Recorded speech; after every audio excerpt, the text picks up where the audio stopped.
ఒకప్పుడు ఆకాశం మేఘావృతమైతే మనసు పులకరించేది. కానీ ఇప్పుడు అదే ఆకాశం నుండి ఒక్క చుక్క నీరు పడుతుంటే హైదరాబాద్ ఊపిరి బిగబట్టి చూస్తుంది. రోడ్లపై పారుతున్న వర్షపు నీటిని చూస్తుంటే రోడ్డు మీదకి నీరొచ్చిందా లేక రోడ్డే నదిలో ఉందా అనే అనుమానం వస్తుంది. నిన్న రాత్రి హైదరాబాద్ను భారీ వర్షం ముంచెత్తగా కాప్రా డివిజన్లో జనజీవనం స్తంభించిపోయింది.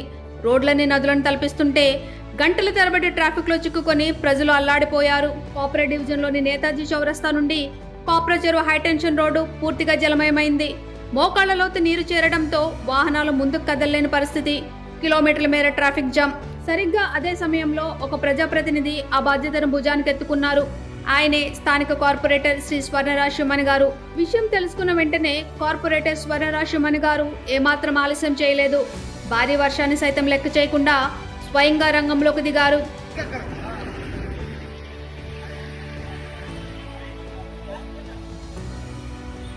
వర్షంలో తడుస్తూనే వాహనాలు వేరే మార్గంలోకి మళ్లించి ట్రాఫిక్ ని నియంత్రించే ప్రయత్నం చేశారు. కేవలం ఆదేశాలు ఇచ్చి చేతులు దులుపుకోకుండా తానే ముందుండి బాధ్యతగా వ్యవహరించారు.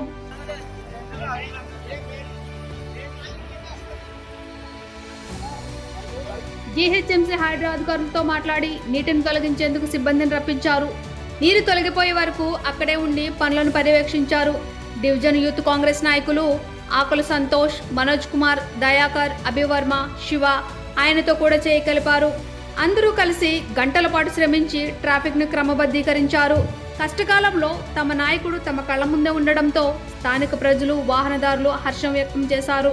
ఆపదలో ఆదుకున్నవాడే అసలైన నాయకుడు అంటూ స్వర్ణరాజమణి గారిని అభినందించారు. ఒక్క మాటలో చెప్పాలంటే పదవిలో ఉన్నామని కాకుండా ప్రజల పక్షాన ఉన్నామని నిరూపించారు కార్పొరేట్ స్వర్ణరాజమణి గారు. మాటలు చెప్పడం కాదు, చేతలే ముఖ్యం. ప్రజల పట్ల ఆయన చూపించిన బాధ్యత మాటల్లో చెప్పలేనిది. కష్టకాలంలో ప్రజలకు అండగా నిలిచిన ఇలాంటి ప్రజాప్రతినిధులే సమాజానికి ఆదర్శం.